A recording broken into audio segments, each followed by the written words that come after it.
En Efesios capítulo 4, versículo 15, note lo que dice el Señor a través del apóstol Pablo a los hermanos que están en Éfeso. Les dice 4:15, sino que siguiendo la verdad, dice, en amor, crezcamos en todo en aquel que es la cabeza, esto es Cristo.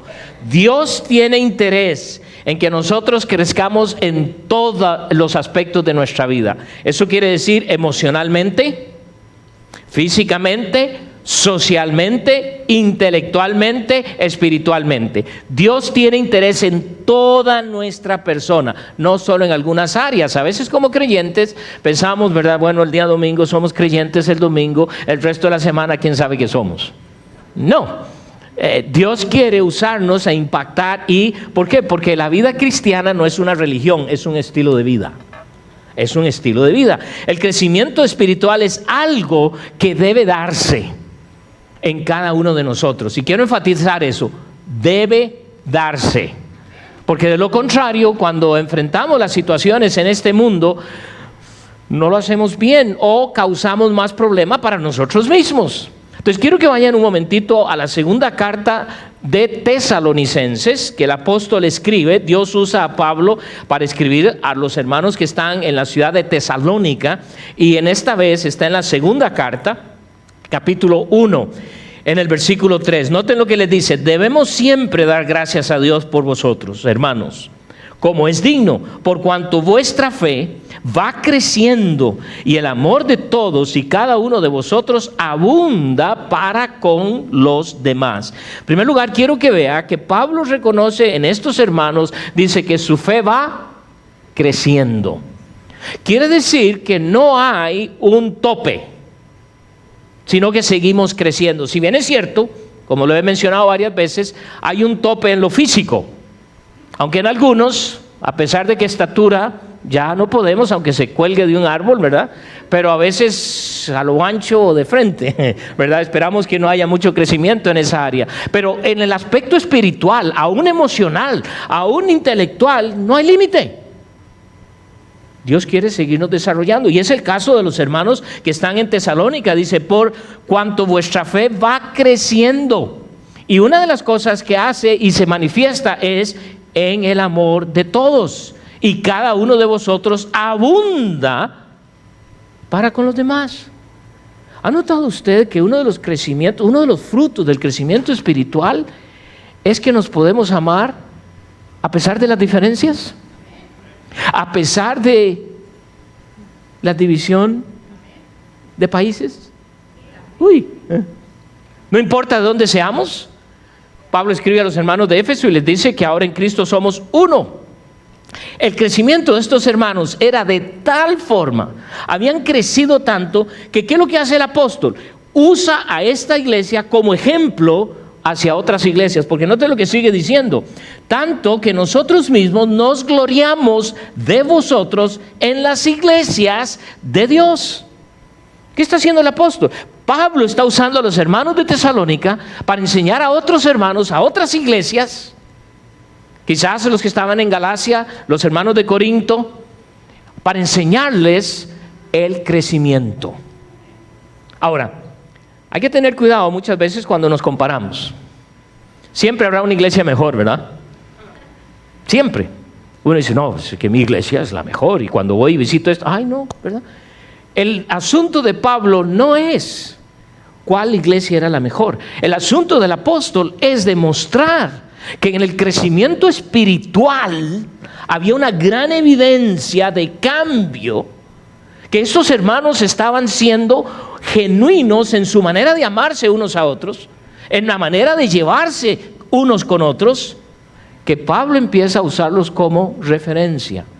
No para decir que los hermanos de Tesalónica eran mejores, no, pero para demostrar lo que el Espíritu Santo en nosotros puede hacer. La iglesia de Tesalónica fue una de las iglesias que creció más rápido espiritualmente hablando.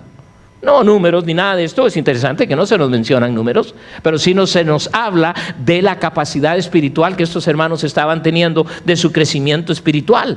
Y note, porque Pablo les dice, por vuestra paciencia y fe en todas vuestras persecuciones y tribulaciones que soportáis. Pablo nota en estos hermanos el efecto de su crecimiento espiritual cuando ve a estos hermanos reaccionando, respondiendo a la persecución y a las tribulaciones. Si bien es cierto, nosotros aquí no experimentamos persecución. Hay cierta persecución que se está dando en estos momentos hacia cosas que a veces se nos preguntan y decimos, bueno, la Biblia, Dios nos enseña que eso es pecado. ¡Ah! Usted nos odia.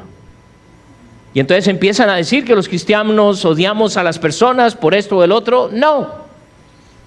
Pero dice Dios que lo que es pecado es pecado.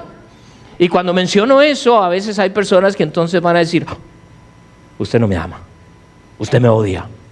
No, entonces desde ese punto de vista pudiéramos decir que hay cierta persecución. ¿Y qué es lo que hacen la mayoría de los cristianos? Evitan entonces testificar o hablar de Cristo. Ahora, hay una diferencia en ir y decirle a la gente, usted es esto y esto y esto y esto. Otra es, cuando nos preguntan, yo puedo con toda autoridad decir, ¿sabes qué? Eso es pecado. Es lo que la Biblia enseña, es lo que Dios nos dice, punto. ¿Quiere decir que eres mi enemigo? Por supuesto que no. Pero quiero que observen, porque en estos hermanos hay algo muy interesante que demuestra su crecimiento espiritual. Porque dice, leamos el versículo 4 otra vez, tanto que nosotros mismos nos gloriamos de vosotros en las iglesias de Dios por vuestra paciencia y fe. Pues no es el problema nuestro. En esta iglesia sobran los hermanos con paciencia. Así que pues podemos leer y decir, gloria a Dios que no estamos ahí, de veras. Pero por si acaso, por vuestra paciencia y fe, en otras palabras, ellos creían lo que Dios dice. Eso es lo que es fe. En todas vuestras persecuciones y tribulaciones, y agrega, que soportáis. Quiero que piense por un momento, porque estos cristianos, se notaba su madurez, porque el cristiano maduro, o más bien el cristiano inmaduro, se encuentra en circunstancias tan difíciles como estas, y lo único que va a hacer es ¿qué? Quejarse. Señor, ¿por qué me permites? ¿Por qué permites que yo pase por semejante cosa? Si yo no falto a la iglesia. Y yo doy ofrendas. Y yo hasta donde sé soy buen cristiano. Entonces, ¿por qué permites que esto pase para mí? ¿Qué es eso? Queja. ¿Y por qué es queja? Porque tú no entiendes lo que Dios está haciendo. Entonces es muy fácil quejar. Una característica de un cristiano inmaduro. Le falta la paciencia, que es, ay, ore por mi hermano porque yo no tengo paciencia. No. Y no se preocupe, entre más ora, más pruebas vienen, porque es la manera en que Dios nos enseña. Estos hermanos habían tomado decisiones basadas en la verdad de la palabra de Dios, en la verdad que habían recibido a través del Espíritu Santo, en las cosas que el apóstol les enseñaba, y no en base en sus sentimientos o emociones, sino lo que decía la palabra de Dios. Y estaba causando un impacto. Es una cosa que nos va a ayudar a nosotros darnos cuenta si somos o estamos o no estamos creciendo espiritualmente, es mi propia reacción a las circunstancias que me rodean. No, es que usted no conoce al jefe de mi empresa. Si usted supiera cómo es ese ogro de marido que yo tengo. Ni se diga esta mujer que Dios me ha dado. Y pensamos y decimos estas cosas como, ay, pobrecito yo. ¿Sabe qué es eso?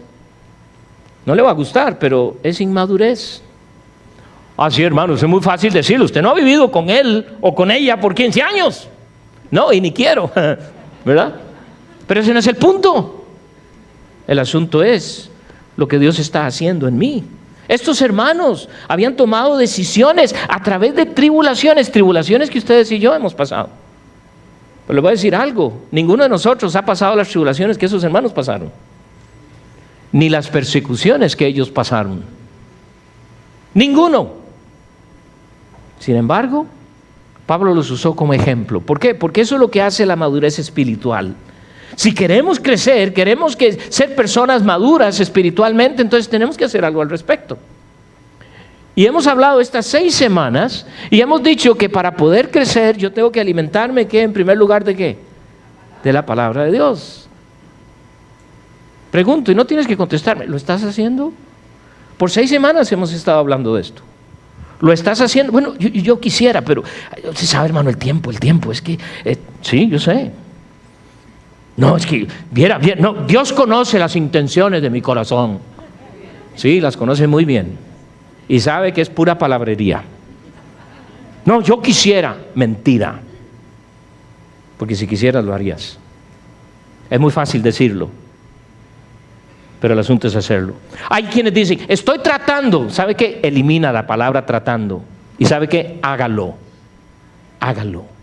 No, hermano, es que yo tengo que trabajar mucho. Levántese más temprano.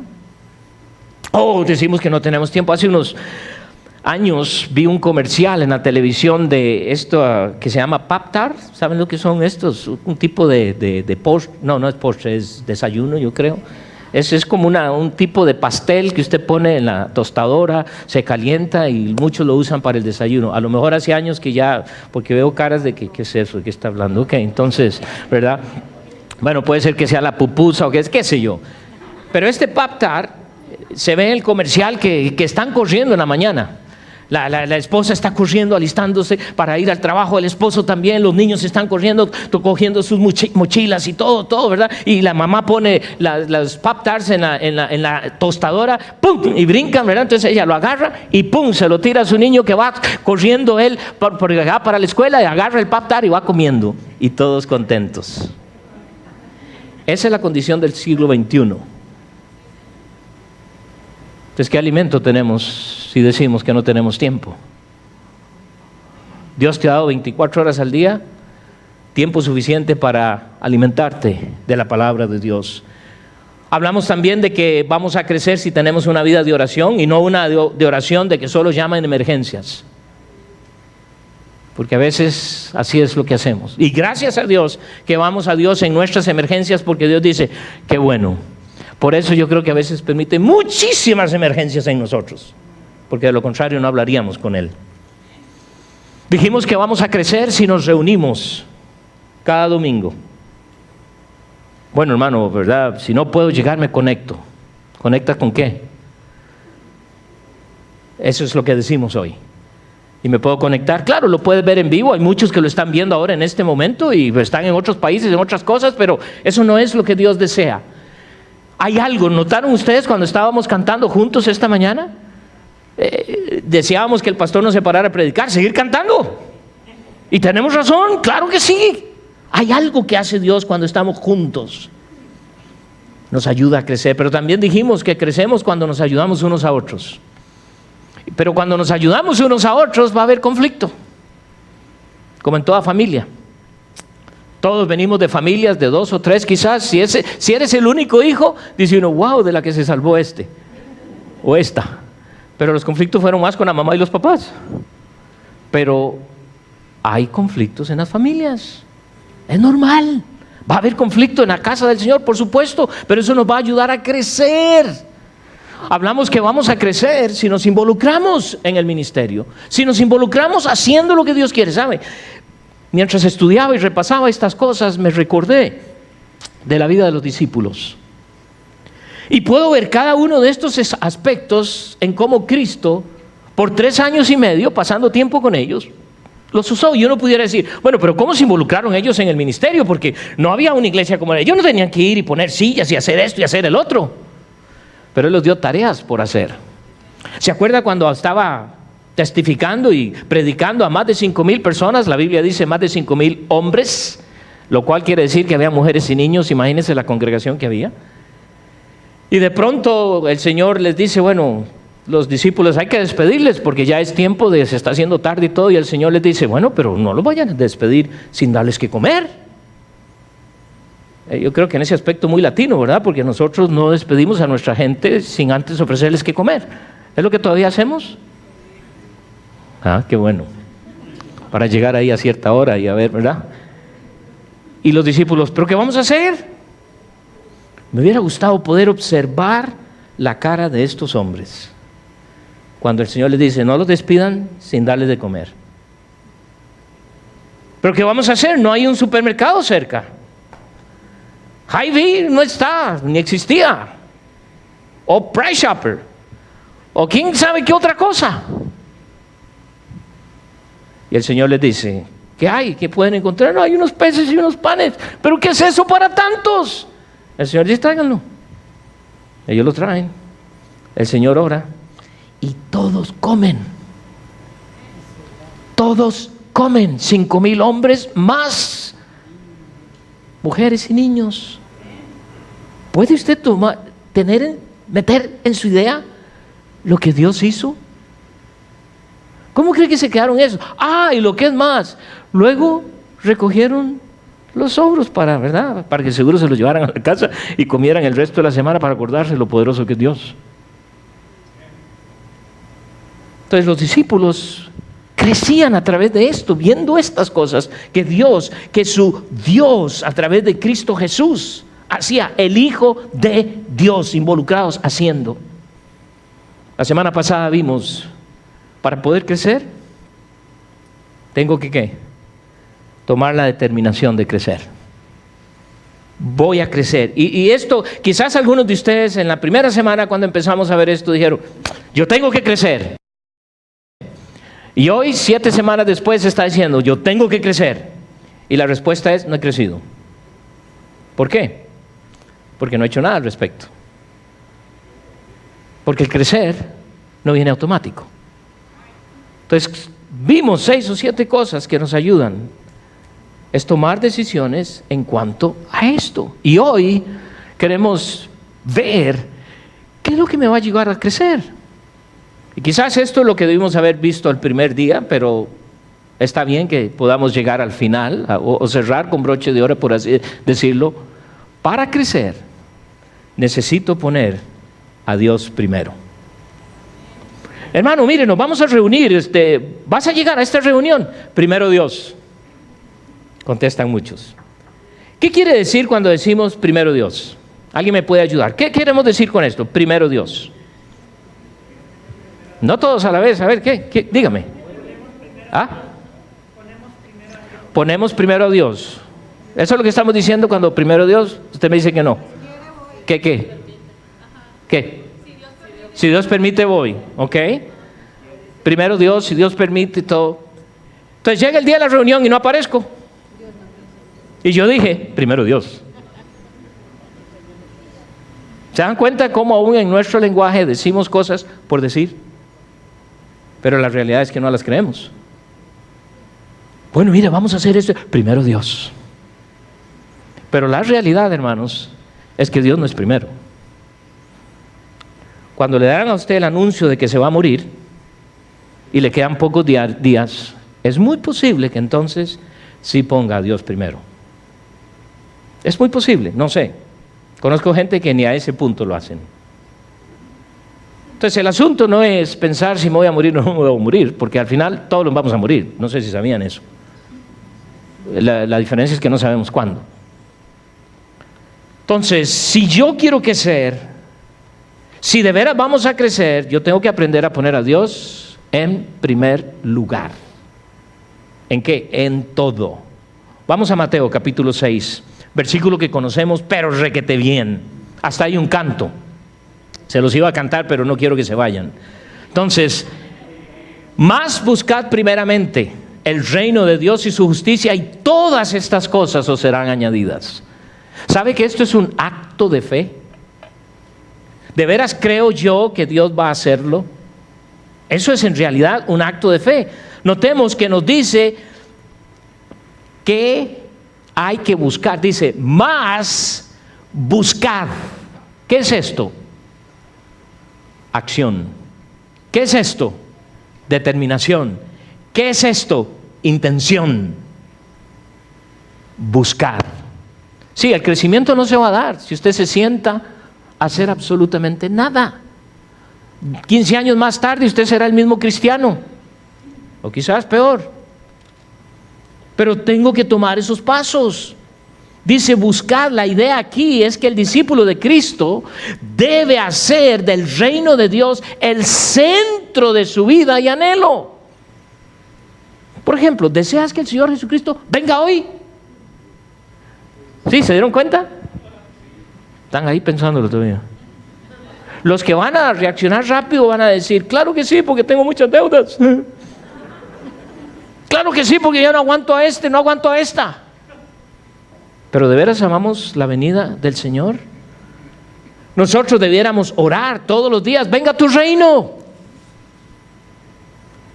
Pero también debe procurar que los principios éticos y espirituales del reino formen parte de su experiencia mientras espera que el Señor Jesucristo regrese para establecer su reino tal como lo prometió. El hacer del reino de Dios y su justicia la prioridad de la vida es un verdadero indicativo, no solo de un discípulo, pero de aquel que está creciendo. Buscar el reino de Dios es confiar que me va a guiar en mis estudios. Yo no sé qué carrera estudiar. Dios te va a guiar. El buscar primero el reino de Dios o tener a Dios primero tiene que ser es confiar en mis finanzas. Señor, ahí no te metas. Yo sé manejar mis finanzas. Yo sé lo que debo hacer. ¿De veras? Es interesante porque si yo tuviera la oportunidad de sentarme contigo y ver a través de tu presupuesto, si es que tienes uno, vamos a ver que a través de la forma en que tú usas tu dinero, va a demostrarte si en realidad Dios es primero. Si no me crees, hágalo para que se dé cuenta. El reino de Dios y su justicia.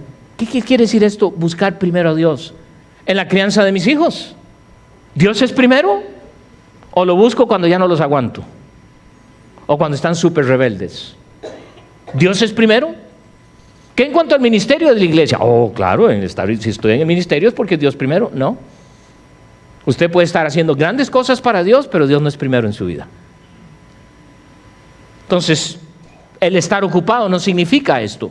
¿Qué en cuanto a las preocupaciones? Yo estoy siempre preocupado. Eso te demuestra que Dios no es primero. ¿Por qué? ¿Por qué te preocupas? Bueno, es que quiero que vean lo que el salmista escribe en el Salmo 105, en el versículo 4. Dice él, buscad a Jehová y su poder. Buscad siempre su rostro. ¿Qué es lo primero que haces cada mañana? Levantarme corriendo. Si tengo tiempo me baño, me visto y me voy a trabajar. Para muchos, esas son las mañanas. Lo entiendo. Pero si voy a buscar al Señor primero, quiere decir que entonces voy a tener que levantarme un poco antes. Porque para muchos, lo primero que hago es gritar a mis hijos para que se levanten. Y les digo muchos insultos. Tales como vagabundos, así yo cuando tenía la edad de ustedes, ¡qué barbaridad! Ustedes son un montón de vagabundos. ¿Y qué no les decimos? Otra vez este calor esta mañana. Ay, ¿cuándo se irá a acabar este clima? Mateo nos enseña que cuando ponemos a Dios primero en nuestras vidas, no tendré que preocuparme por la vida. Regresen a Mateo capítulo 6, versículo 31. No os afanéis, versículo 33. Mas buscad primeramente el reino de Dios y su justicia, y todas estas cosas os serán añadidas. En el contexto, vamos a estudiar el contexto de este pasaje. ¿Qué es lo que nos dice él de todas estas cosas? Vamos al versículo 25, antes de llegar al 31, obviamente. Mire lo que dice en el versículo 25. Por tanto os digo, no os afanéis por vuestra vida. ¿Ok? ¿Por qué vives tan afanado? Porque Dios no es primero. Porque cuando Dios es primero, voy a aprender a descansar toda mi vida en Él. Dice claramente, por tanto os digo, no os afanéis. ¿Qué es afanarse? Preocuparse. Algunos de ustedes tienen que tomar algunas pastillitas para controlar la tensión, la presión. el estrés. Y aún así, a veces cuando uno saluda a alguno, ¿verdad? Hermano, ¿cómo está? Bien, gracias. Porque pareciera que está un poquito elevado por las tantas medicaciones que tiene que tomar. Bueno, es que a veces, hermanos, al final del día tiene que ver con la preocupación. Y Dios, a través de su Hijo Jesucristo, está enseñándoles aquí, dice, no os afanéis por la vida. Piensen esto. Yo no sé qué edades tienen, pero yo creo que puedo decir que aquí hay desde los 10 hasta los 70. No sé si alguno está ahí, pero bueno, por si acaso, para que nadie se me quede fuera. Pregunto, ¿goza usted de la vida? Bueno, a veces, ¿verdad? Y yo sé, hay sus altos y bajos, hay sus dificultades, claro que sí, todos pasamos por eso. Pero si yo puedo decir en general que yo he disfrutado la vida, hermanos, a lo grande. A pesar de esto no es sufrimiento, ya es edad. Es sabiduría, ¿eh? Pero es una bendición el poder deleitarnos en la vida que Dios nos da. No nos dijo que iba a ser fácil. No os afanéis por vuestra vida. ¿Qué habéis de comer o qué habéis de beber? Yo sé que algunos están pensando ya en el lunch, o en el almuerzo, o en la cena, en la comida, la merienda, o como quieras llamarle. De todas maneras es comida. Pero su preocupación es qué es lo que voy a comer. No, la preocupación de la gran mayoría no es si voy a tener que comer. Porque viéndonos todos aquí, me parece que no ha habido esa dificultad, que nos haya faltado que comer. Entonces, ¿pero qué si no hay trabajo? Tengo 5 hijos, ¿qué voy a hacer? Dios dice, no os afanéis qué habéis de comer o qué habéis de beber. Versículo 26 dice, mirad las aves del cielo que no siembran, ni siegan, ni recogen en graneros, y vuestro Padre Celestial las alimenta. Mi esposa y yo tenemos una pequeña, ya se me olvidó el nombre que me dijeron en el primer servicio, donde llegan uno pone agua y llegan los pajaritos a tomar y bañarse y todo eso. Nos encanta ver eso. Y es tan, pareciera quizás yo, un niño, viendo a estos pajaritos, pero ¿sabe? Estos pajaritos nunca se preocupan de ir a ningún supermercado. Siempre encuentran qué comer. ¿Y saben por qué? Porque Dios los alimenta. Ni recogen en graneros y vuestro Padre Celestial las alimenta. Noten lo que dice, ¿no valéis vosotros mucho más que ellas? ¿Se está dando cuenta de lo que está diciendo Dios? Cuando tú pones primero a Dios, no tienes que preocuparte qué comer. Sí, pero van 2 días, no se preocupe, ¿sabe cuántos días puedes pasar sin comer? Pero Él dice claro, no tienes que preocuparte. ¿No valéis vosotros mucho más que ellas? Su vida es mucho más valerosa que cualquier cardenal o blue jay o cualquier otro pajarito. De tal manera que no tengo por qué preocuparme. Dice que lo va a proveer. No solo eso, mire lo que sigue en el versículo 28, dice, y por el vestido, ¿por qué os afanáis? Bueno, es que ahora la moda es diferente. Hermano, yo veo que usted todavía se viste como en los 70, como en los 80s. ¿Le han dicho algo a veces así? Y es cierto, ¿verdad? Y uno trata de estar no, ya eso no se usa, ya eso. Mira, vaya a ver las promociones, para que hubiera ahí, si ahí la ropa que están vendiendo ya está salida hay que ponerse ahora y está bien, yo entiendo eso de las modas, ¿verdad? Yo me espero que estén bien salidos de moda, porque entonces está más barato. Pero lo que quiero decir con esto es, dice el Señor claramente aquí, mire, y por el vestido, ¿por qué os afanáis? Otra vez la palabra, afanáis. ¿Por qué se preocupan? Considerad los lirios del campo, cómo crecen, no trabajan ni hilan, pero os digo que ni aun Salomón con toda su gloria se vistió así como uno de ellos. ¡Wow! ¿Entonces de qué te preocupas? ¿Sabe por qué te preocupas? Porque Dios no es primero. Dios no es primero. Ay, no, pero es que qué difícil. Dios no es primero. Cuando te dejas llevar por todo lo que está a tu alrededor y te estás preocupando más como a Él vestir, hey, ¿qué es eso? No, Dios no está primero. Versículo 31. No os afanéis pues diciendo qué comeremos o qué beberemos o qué vestiremos. Entonces yo no debo preocuparme por abrigo, pues Él proveerá para mí. No debo preocuparme por alimento, porque Él lo va a proveer si yo pongo a Él primero. Y eso es lo que nos está diciendo aquí. Claramente eso es lo que está diciendo. Cuando pongo a Dios primero, la ansiedad, la tensión, el estrés van a desaparecer. Filipenses 4, versículo 7 dice claramente: y la paz de Dios, que sobrepasa todo entendimiento, guardará vuestros corazones y vuestros pensamientos en Cristo Jesús. Pero ¿no es cierto que algunos hasta tienen mal de estómago por tanta preocupación? Algunos hasta tienen que estar en ciertos medicamentos porque están preocupados. Y sí es cierto, hay cosas que van a venir a nuestra vida, pero cuando Dios no es primero, tú piensas en tu salud primero. Cuando Dios no es primero, tú piensas en tus finanzas primero. Cuando Dios no es primero, piensas en tu esposa, tu esposo primero. Cuando Dios no es primero, piensas en tus hijos primero. Y Dios dice: más buscar, ¿qué? El reino de Dios y su justicia. Y todo lo demás viene. Ay, pero ¿cómo va a llegar? Va a llegar. No se preocupe. Dios lo va a hacer. Entonces la decisión que yo debo tomar es que debo poner a Dios primero.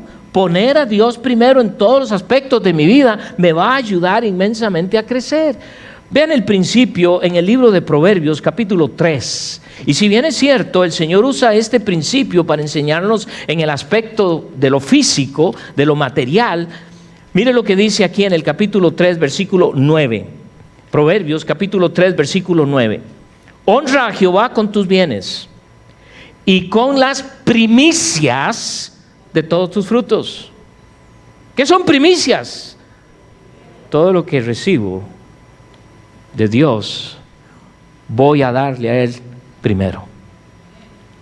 He oído historias de personas que en su primer trabajo decidieron hacer, cuando recibieron su primer salario, su primer cheque, lo dieron todo a Dios. Hay gente, y es muy buen principio. Yo no digo que cada cheque que llegue debe hacerlo, porque obviamente no tendrá que comer, pero lo que quiero decir es, cuando eso usted lo recibe, ¿quién es el primero que recibe? O usted lo que hace es pagar todas sus cuentas, hacer todas sus diversiones, y si queda, voy a dar a Dios. Eso es una buena muestra para usted que Dios no es primero en su vida. Usted puede decir todo lo que quiera, Dios no es primero. Bueno, pero yo soy el que trabajo y yo soy el que gano. Acuérdese que mañana puede amanecer muerto y ni tendrá para con qué sepultarlo. Entonces tenga cuidado, porque Él es el dueño de todo. Tenga cuidado, porque Dios te ha dado la salud y toda la inteligencia que crees que tienes para poder estar donde estar, y te va a dar mucho más, claro que sí. Pero el asunto ¿es Dios primero? ¿O soy yo primero? ¿O es mi familia primero? ¿O es mi posición primero? ¿O es todo otras cosas? El poner a Dios primero es un acto de fe, porque cuando yo recibo y doy a Dios y le estoy dando a Dios, estoy diciendo: Dios, yo confío que tú vas a proveer para mí. Por eso es un acto de fe. Por eso es. Y yo lo he probado vez tras vez. Vez tras vez. Una vez, joven, no hace mucho. No me había casado, no hace mucho. Y en mis primeros salarios hacía yo bien cuenta, y una vez recuerdo bien estar escribiendo, digo: wow, no me va a alcanzar. Y yo pensé, bueno, a lo mejor voy a tener que andar a pie, ¿verdad? Un buen ejercicio como joven, solo que mi casa estaba bien lejos. Pero recuerdo que desde muy joven aprendí primero Dios. Y un hombre me estaba observando, yo no sé, un compañero, y me dice: oye, ¿qué es esto? Es lo que doy yo a Dios. Oye, ese es bruto. Usted le da ofrendas y a esos regueros rateros. Hace más de 40 años, 50 años. Imagínense. Hoy los hay, claro, y abundan. Pastores se llaman, pero algunos son pastor ratero, pastor mentiroso, pastor adúltero. Así que entiendo perfectamente, pero yo no di a ellos, yo di a mi Dios. ¿Y sabe qué hizo Dios especialmente en esos días que yo veía literalmente que no me iba a alcanzar? Comí muy bien, no tuve que caminar. ¿De dónde salió? No tengo la menor idea. Pero Dios lo hizo. ¿Por qué? Porque escogí poner a Dios primero. ¿Que lo he hecho todo a mi vida? No. Y es algo que tengo que estar chequeando constantemente. Quiero que vean un buen ejemplo de lo que Dios hizo a través de el rey Salomón. Quiero que vayan a segundo libro de los Crónicas, al segundo libro de los Crónicas, capítulo 1. Aquí tenemos un precioso ejemplo de un gran líder de Dios, un gran hombre de Dios que empezó muy bien, lastimosamente terminó mal. Pero quiero que vean aquí en el capítulo 1. Y vamos a empezar a leer en el versículo 7. Dice, y aquella noche apareció Dios a Salomón y le dijo, pídeme lo que quieras que yo te dé. Oh, hermanos, ¿imagina lo que es que Dios venga y me pregunte a mí eso? Piense por un segundo. Viene el Señor a su vida. ¿Qué quieres? Pídeme lo que quieras, que te lo voy a dar. Y ustedes saben que Dios no miente. ¿Qué le pedirías? No me diga, ¿verdad? Pero yo imagino muchos de ustedes ahí maquinando, ¿verdad? Pues siempre he querido una casa así, así. Siempre, o sea, está bien, es genuino, o sea, eso es. Pero quiero que se pongan en los zapatos de este rey, porque David, su padre, le está comisionando, ahora te toca a ti seguir adelante con esta nación. Dios lo pone ahí. Y llega Dios y le dice, dime qué quieres, versículo 8. Y Salomón dijo a Dios, tú has tenido con David, mi padre, gran misericordia. Y a mí me has puesto por rey en lugar tuyo. Confírmase, pues, ahora, oh Jehová Dios, tu palabra dada a David, mi padre, porque tú me has puesto por rey sobre un pueblo numeroso como el polvo de la tierra. Estoy aquí porque tú me has puesto. Y ahora me pides, ¿qué quieres? Esto es lo que quiero, versículo 10. Dame ahora sabiduría y ciencia para presentarme delante de este pueblo, porque ¿quién podrá gobernar a tu pueblo tan grande? ¿Qué hizo Salomón? Puso a Dios primero. Señor, dame sabiduría porque no tengo la menor idea cómo guiar a este pueblo. Tú me pusiste aquí, por favor dame la sabiduría cómo dirigirlo. Un rey. Tenía todo lo que podría creer. Ahora vean cómo se aplica lo que Mateo dice. Porque dice el versículo 11, y dijo Dios a Salomón, por cuanto hubo esto en tu corazón y no pediste riquezas, bienes o gloria, ni la vida de los que te quieren mal, ni pediste muchos días, sino que has pedido para ti sabiduría, ciencia para gobernar a mi pueblo sobre el cual te he puesto por rey. Sabiduría y ciencia te son dadas. Y también, mas buscad primeramente el reino de Dios y su justicia, y todo vendrá como añadidura. ¿A quién tienes primero en tu vida? Cuando te levantas, ¿quién es primero? Cuando vas a tus clases de estudio, ¿quién es primero? Cuando vas manejando, ¿quién es primero? Cuando entras al vehículo, ¿quién es primero? Cuando estás en el trabajo, ¿quién es primero? Cuando recibes tu salario, ¿quién es primero? Cuando estás en la casa descansando, tomando vacaciones, ¿quién es primero? Cuando estás comiéndote ese bistec asado con esas papitas a la francesa y una buena ensalada y un postre que bueno, nunca has visto en tu vida, ¿a quién pones primero? En tu negocio, ¿quién es primero? En tu matrimonio, ¿quién es primero? En la crianza de tus hijos, ¿quién es primero? El poner a Dios primero hablará de sus prioridades, pero también te ayudará a crecer espiritualmente, porque tu fe va aumentando en una forma tan increíble, porque es palpable lo que Dios hace. Permita que Dios sea en primer. La próxima vez que digas primero Dios, ojalá que eso es lo que estás diciendo. Padre, te damos gracias porque, si bien es cierto, nuestro deseo e intención es que tú ocupes el primer lugar en todo. Pero, Señor, tenemos que reconocer que muchas veces es lo que menos hacemos. Ayúdanos, oh Padre, Ayúdanos a que esto sea una realidad constante en nuestras vidas. Porque queremos, Señor, que tú seas en primero que nada, en todos los aspectos de nuestra vida. Aún en actitud de oración, quizás hay personas aquí que aún no conocen a Cristo. Obviamente, si no conoces a Cristo como tu Señor y Salvador, pues Dios nunca será primero.